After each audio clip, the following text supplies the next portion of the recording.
Morning. It's early. I don't even know what time it is. And look, I'm up, dressed, makeup, hair's done, only because I have a meeting at 10 o'clock this morning. I'm working on some brand deals. Got your coffee? It's going to be hot today. It's going to be hot all week long. Can you hear me over the air conditioner? I've got them blasting on high. I need to go get my nails done, but I still like the mermaid ones.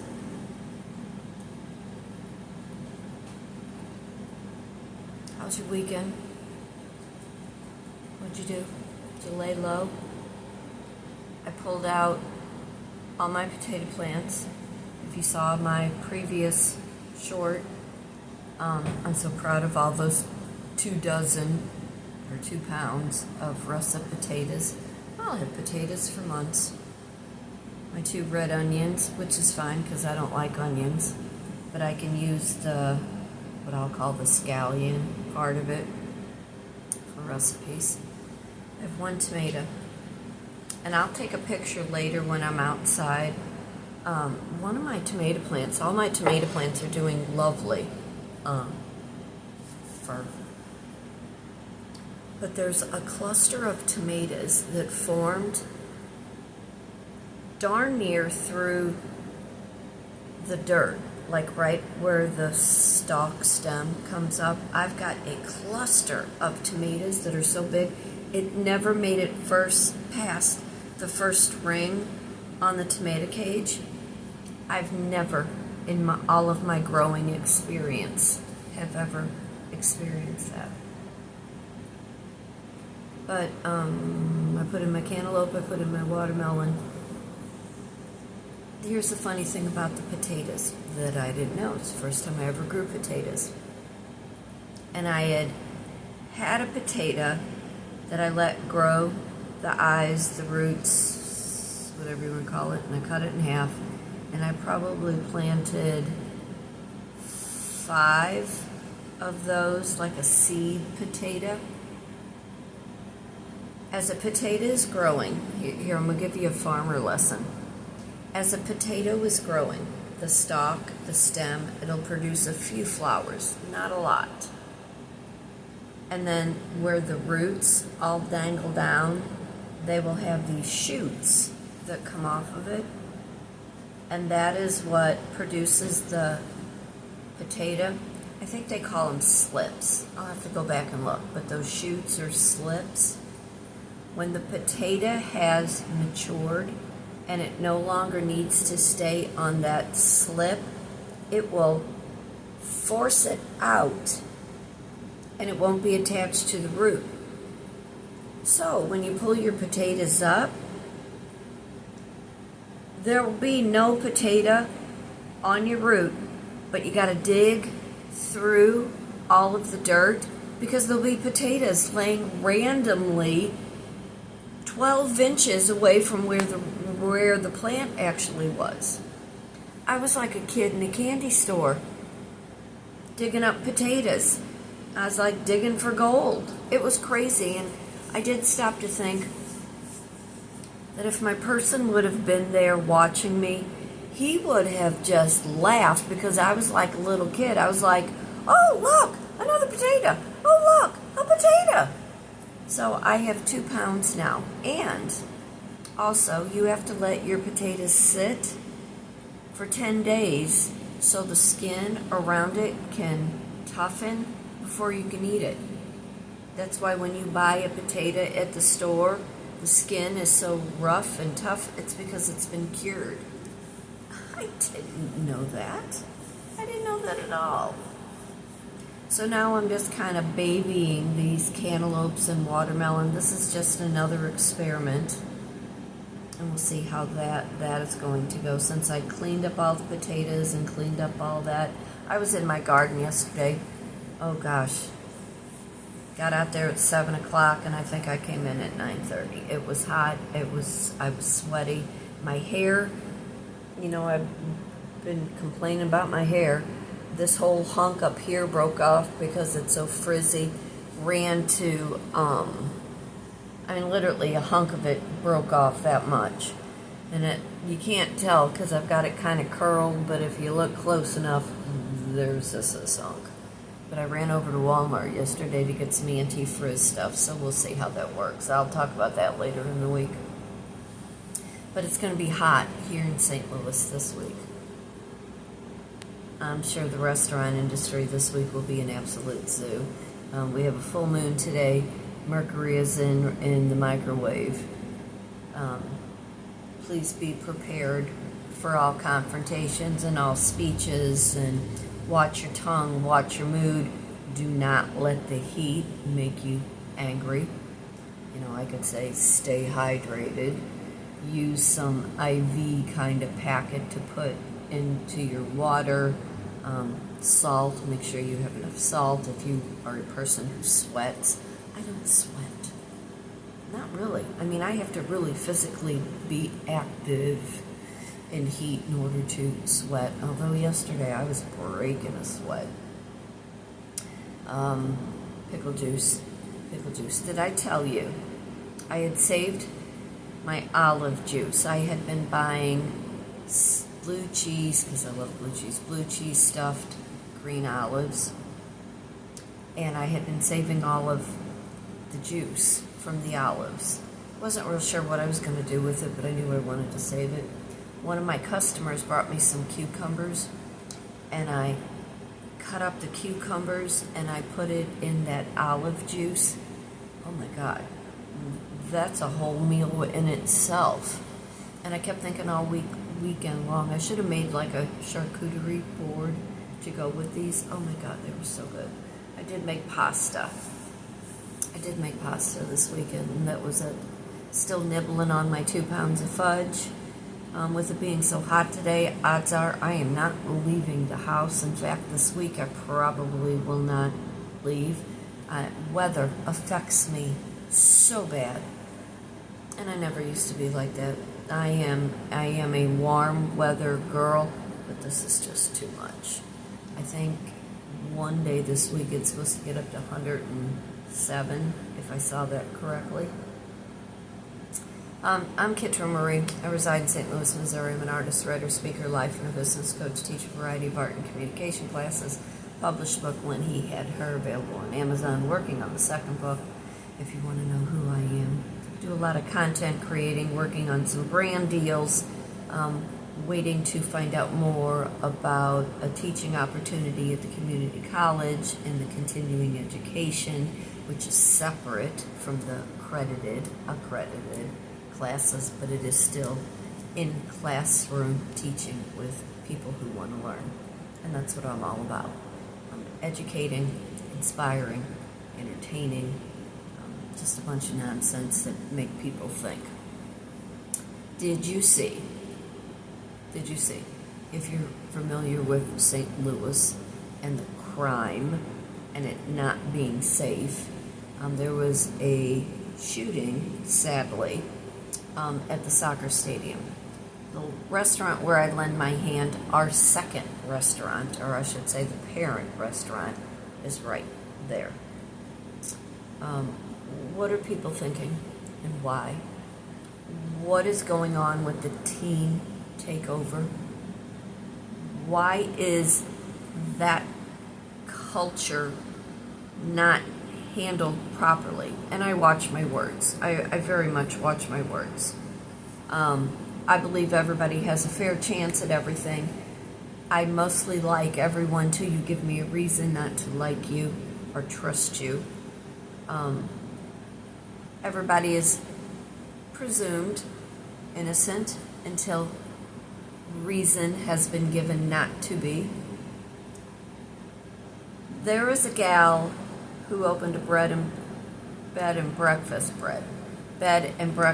down on the landing. I believe in the old Mississippi Night building, if you know Mississippi Nights. That was like one of our premium nightclubs way back in the day. I think my sister's band performed there.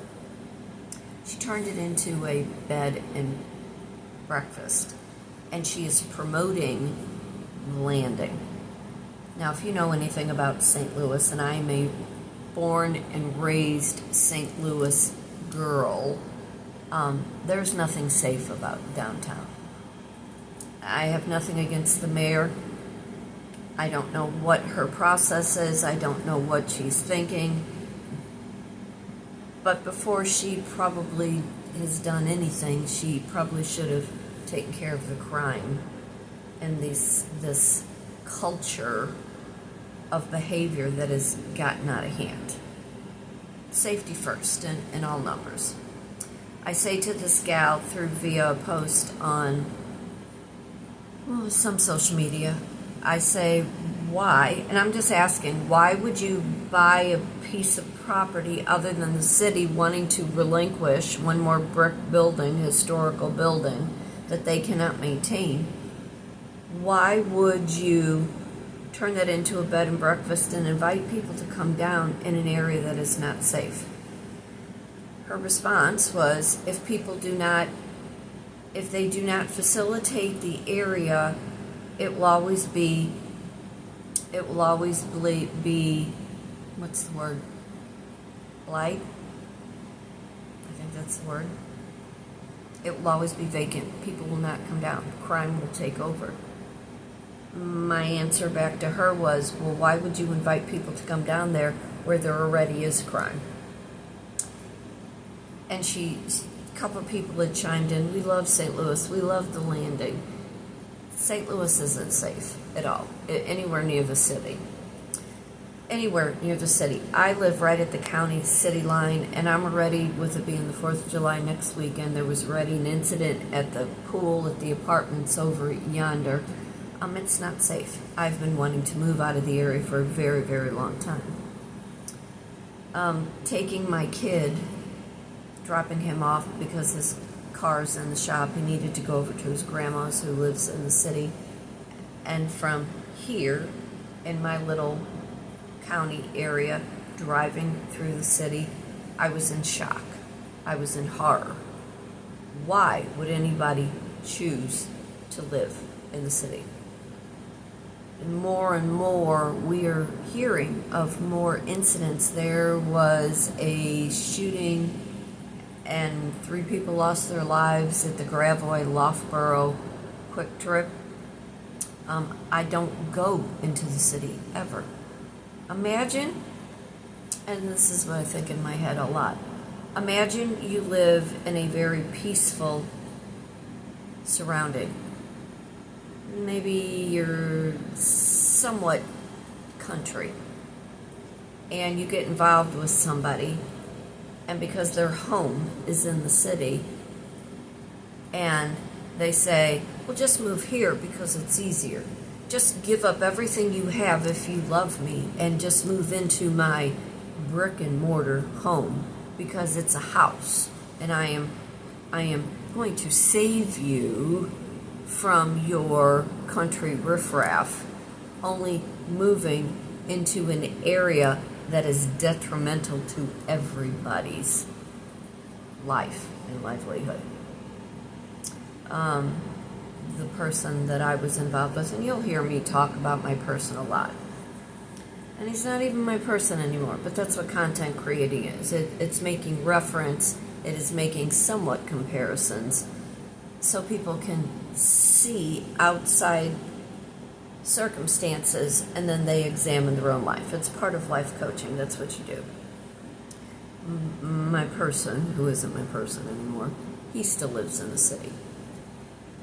Had a great building, per se. Didn't care for the block, knowing I moved from that area 21 years ago because I knew the writing on the wall. Trying to create this life so he could live happier and healthier and safer, because at one point in that 6-year relationship, he was attacked while getting out of his vehicle, blindsided. 2 individuals, being in the hood, I'll just say that, attacked him. He had a cut over his eyes, he got punched. Luckily, he was fine, but when you are trying to build a life, this is the point I'm getting to. When you are trying to build a life so you can better your life, You move from the area in which you live. I understand money sometimes is an issue. Most likely it is an issue. Being comfortable in a surroundings when you were miserable, that's not being comfortable. That is being rigid and stubborn and stagnant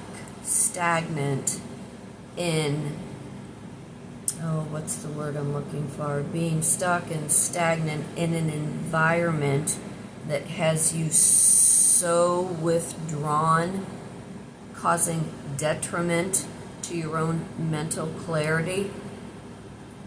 You end up freezing and not moving out of the area because that would pull you out of fight or flight.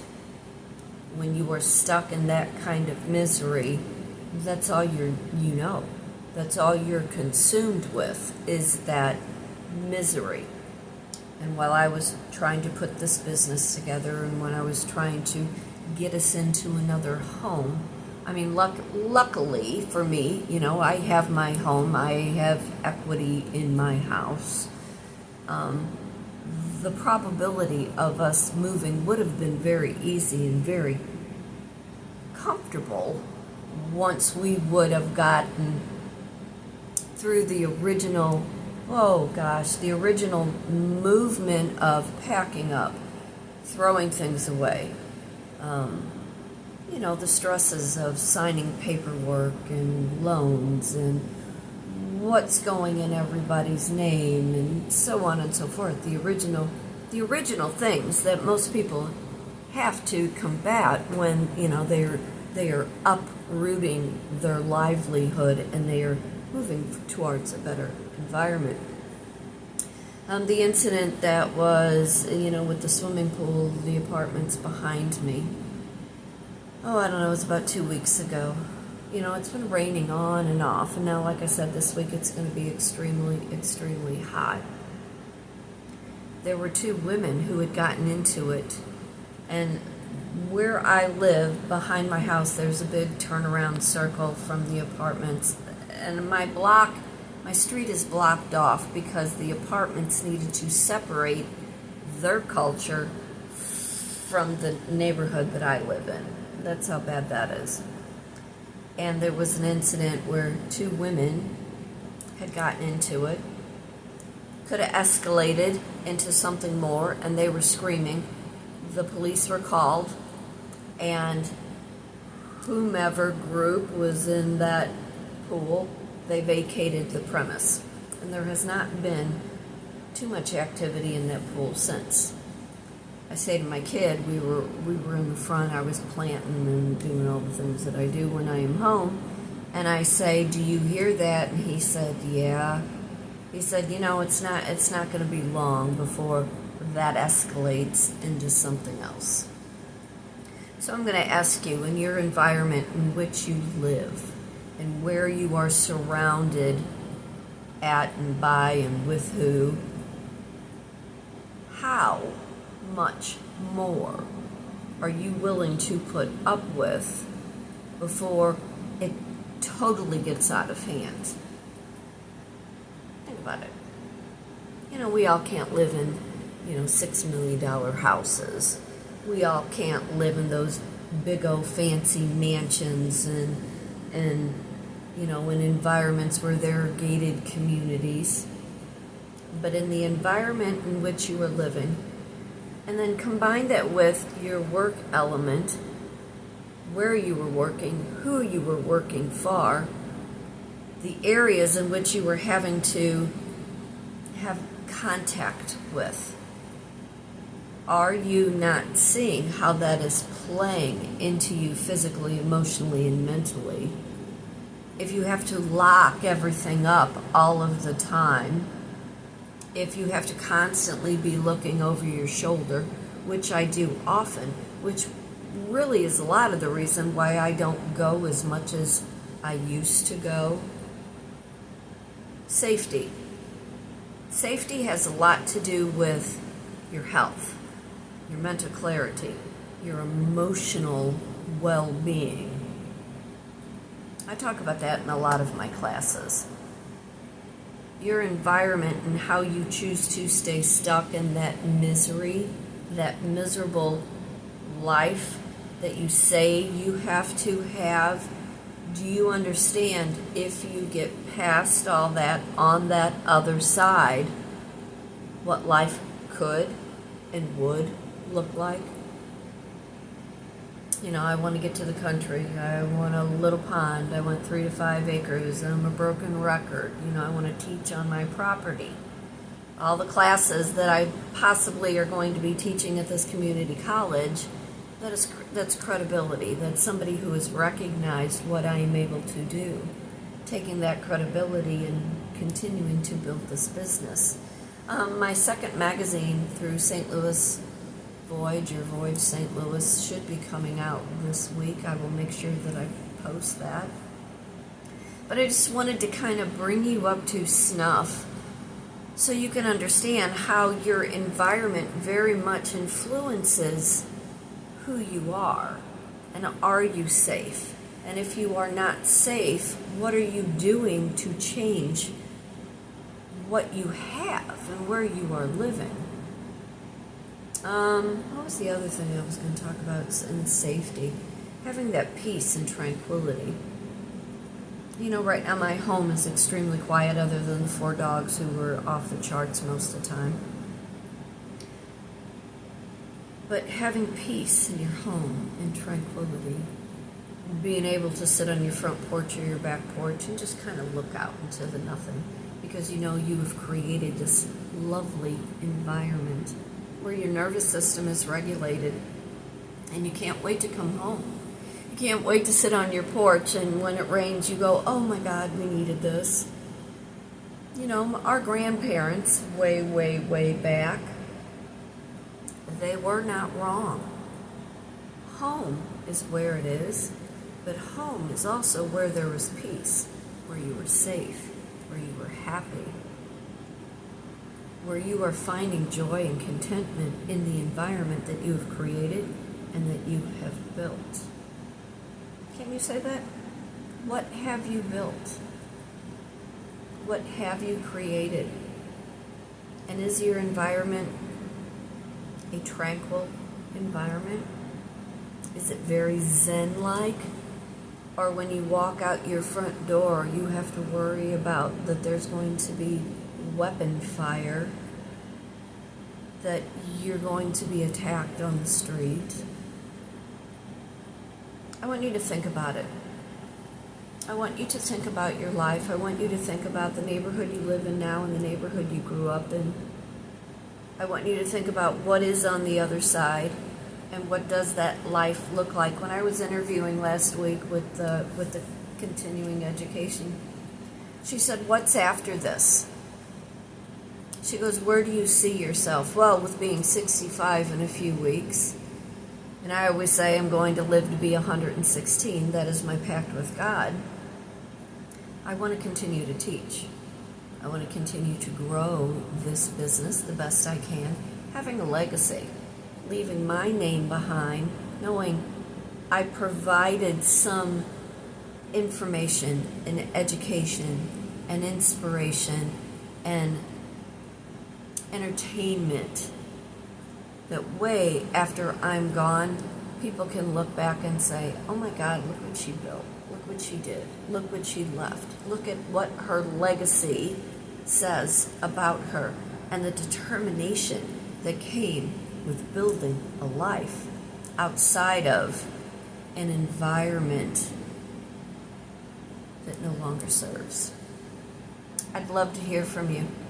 You can email me at kitrynmarie@gmail.com if you're interested in any of my classes, a group painting class, how to put a vision board together based in life coaching, how to write a book, the who's, the what, the when, the where, the how, character development, and business coaching for creative-minded women who want to start a side hustle, leaning out of 9 to 5, knowing that there are so many other ways to make money, learning how to monetize your hobby.